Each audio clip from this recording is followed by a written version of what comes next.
Hello, good evening. Welcome to my YouTube channel. So today we want to talk about conflict management. We want to talk about how to handle conflict in a relationship, arguments in a relationship, marriages, without interfering with the peace and the harmony that the relationship is supposed to be having. We know conflicts and arguments can always be turned to be something else, and mostly these are the things that can make a relationship to end at the long run. Many people always think that when a relationship ends, maybe one person was unfaithful, or it's not always somebody cheating. There are so many things that can make a relationship to end, and one of them is conflicts and arguments, constant fight, constant quarrels, constant arguments. This one is a very dangerous weapon that kills many marriages and relationships. So here today I have some of the ways that you can use to handle your arguments and your conflicts amicably without making your partner or your spouse to feel like they don't belong. They just feel different, and continuous or a repeat of this will make the bond that the two of you shares to break. So number one is controlling your temper. Control your temper. High tempers has costed good relationships. A person who cannot control his temper is a very deadly person. Why? This because this person will use everything that makes him or her to destroy this relationship. Because the moment you are on high temper, because you feel that you are mad, you are angered, there are things you cannot take back. There are things you cannot undo once you've done them. Like you become verbally abusive, you become physically abusive, that you beat up your partner, and these kind of things, you cannot take them back, you cannot undo them. So learn to control your temper. Because when you control your temper, however much there is an issue, there are ways you can solve that issue without you overreacting. And those are the ways that we want to look at them today. So I started with temper because temper is a relationship killer. It kills. Those who are high temper, they overreact and they just say, I did this because I was angry. I did this because I just found myself doing that. It was out of anger. I was very mad. No. When you're mad, control your temper and things will fall into place. Know that a relationship is for two people, two different personalities. You are not even siblings. If siblings are the ones that cannot have the same personality, how do you expect someone that is not related to you by blood to have the same personality or the same point of view as you? So control your temper. Number two, be caring and gentle when handling a relationship. I know this is very hard. This is very hard, especially when you are mad, you feel that you have been stepped on, you feel that you are boiling of anger. Is so difficult, but it helps. It helps. When you call your partner, honey, I want to talk to you, and before you start saying whatever it is that is bothering you, just say, honey, you know I love you, but there is this thing that you did, or there is this thing that you said, or there is this thing that happened that I don't like. You know, when you start a conversation like that, they already, by just saying, already you are making the other partner not to be defensive. They are going to be here with you. They are going to be calmer. They are going to try to listen to you without being defensive. So just try to use the word I love you. Babe, you know I love you, but I don't like the way you normally do this, or I don't like the way you normally do this. Please try to change, or if you could do it this way, it will make me to feel better, or I'll not get mad. Then your partner will come and fit into your shoes. So you can see there is already an issue, but nobody is overreacting here. Nobody is overreacting. So that's why I started with control your temper. Then be gentle and caring towards each other. Then number 3, do not be judgmental. When you feel that your spouse or your partner has offended you in one way, maybe this information that is making you to be offended, you got it from a third party. The third party can be the parents, it can be the siblings, it can be the friends, it can be anybody, it can be the neighbor. You got it from a third party. What you need to do not be judgmental. Listen to your partner's point of view. Let them explain their point of view.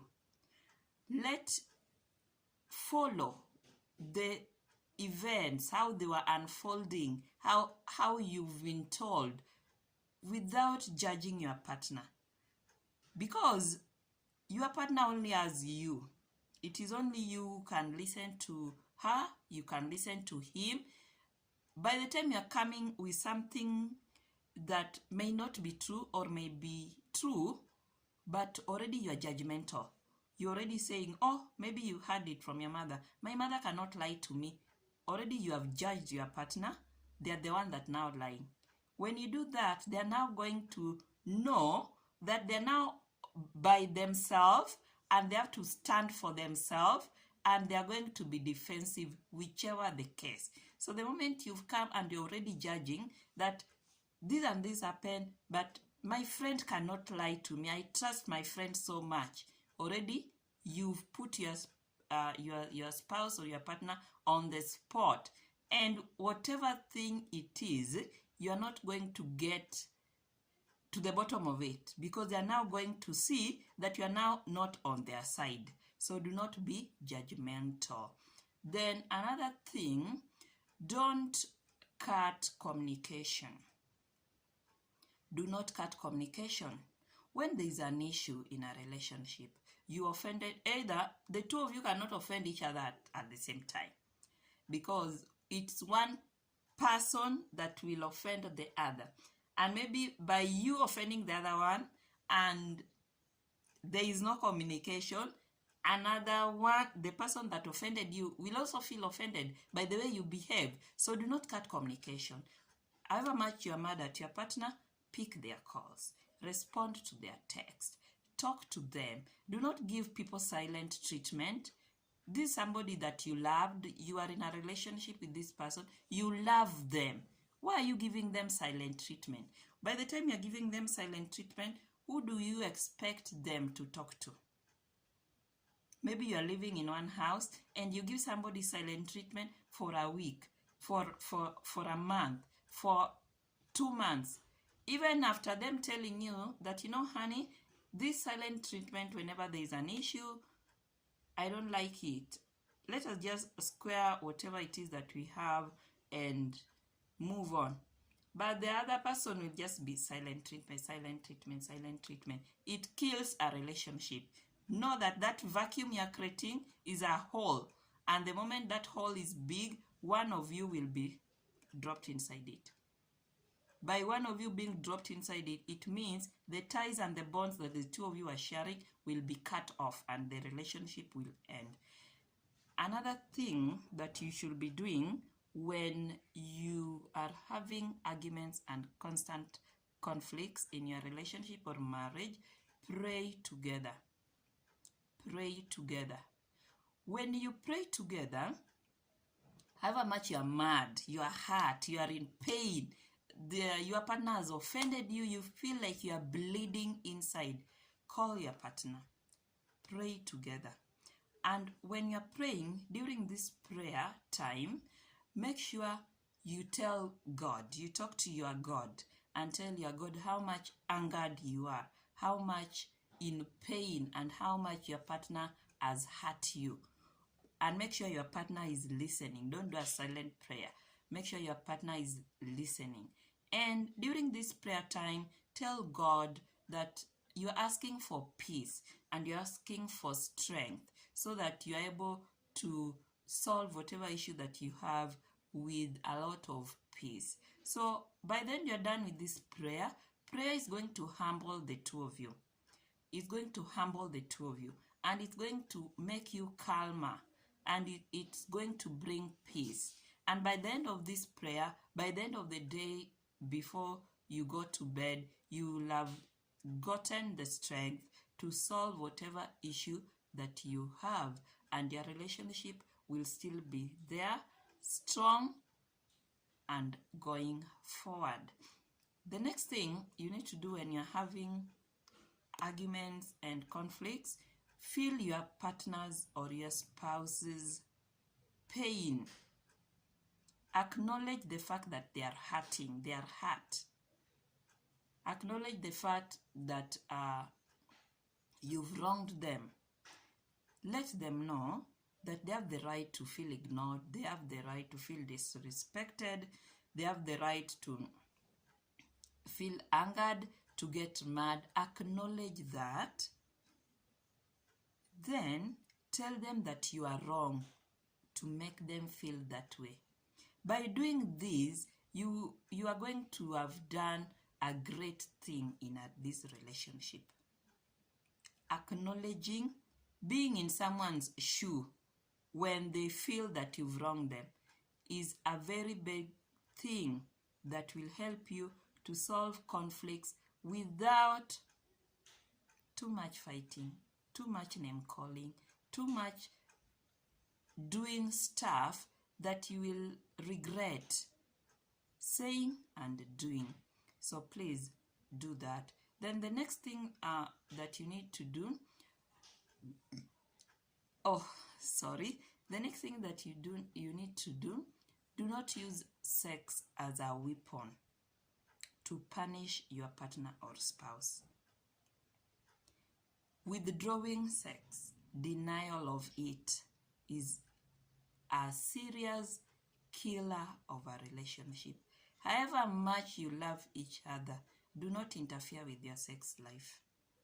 Lack of it in a relationship or marriage will make you far apart, because there's a way how sex will bring the bond. Even the argument that you're having, sex should be a weapon used to bring peace. So that is very important. The next thing that you should be doing when you have conflicts in your relationship is talk the issue that you feel your spouse has done to you. Talk the issue out to your spouse, because your spouse is not an angel.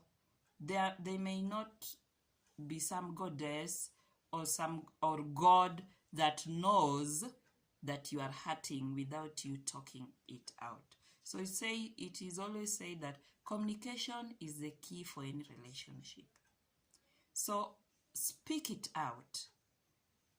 The way it is, the way you feel, speak it out. Let your partner know. And because your partner may not even know. Sometimes they feel that they're right, and yet you feel that they offended you. So let them just know. Then the next thing that you need to do is to apologize immediately. Always say sorry. The moment your spouse has told you that they are hurting, they are upset, they are mad because of something that you've done, say sorry. You may not even know what you've done. You may even think that whatever it is they are complaining about is a no big deal because you think it is right, but just say sorry. By the fact that somebody has told you, I don't like what you did, I don't like what you said to me. I don't like when this and this has happened. Just apologize. Before you talk about that issue, just apologize. Because saying sorry is always great. When you say sorry, it will be great. It will heal that wound or that cut that was already bleeding. Yeah, so it's very important. Then the next thing, be quick to forgive. Be quick to forgive. When you value your relationship and the bond that you share with your partner is that strong, be quick to forgive. Because when you are not quick to forgive, the bond that you share with your partner is loosening up.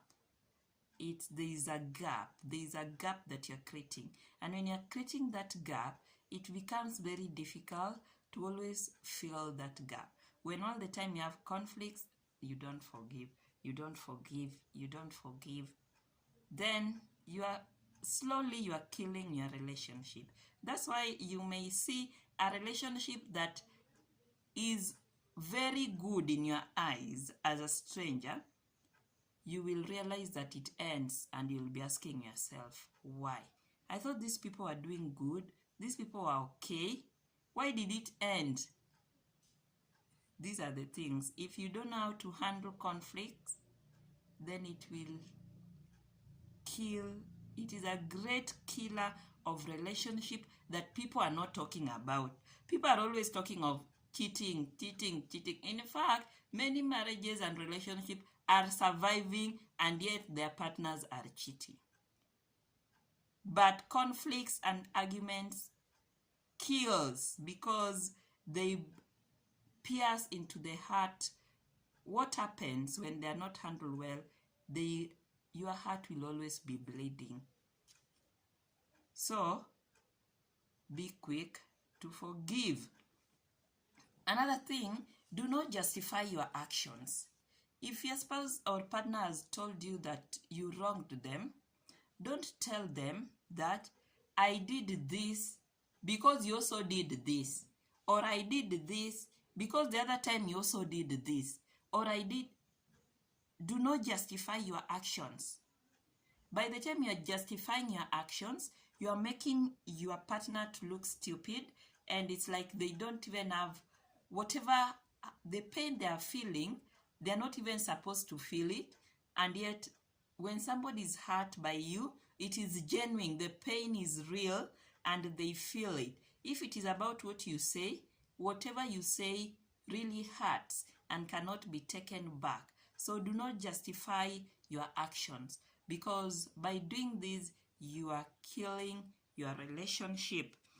And the last point, when you're having an issue in your relationship, do not sleep in different bedrooms, or move out, or go and sleep in the couch and somebody sleeps in the bedroom. This one is very dangerous, because one person will get used to the distance. One person is going to get used to the distance, and when they get used to the distance, what will happen is like you're creating a big vacuum in your relationship, and they will get used to it such that when there is an issue, another bedroom. When there is an issue, they sleep out. When there is an issue, so you'll find that this will become a habit such that there are people who will create conflicts in their relationship so that they have time to be alone. They have time to go out and sleep elsewhere. So this is very deadly. Do not do it, because when you do it, you are killing a relationship. So these are some of the ways that you can use to help solve conflicts, arguments, fights in your relationship. And I believe if you try to do some of them or all of them, then your relationship is going to be stronger and better and successful. That's why I'm here. So like this video, share it, give it a thumbs up, and make a comment. And if you haven't subscribed to this channel, please subscribe. Bye bye and see you next time.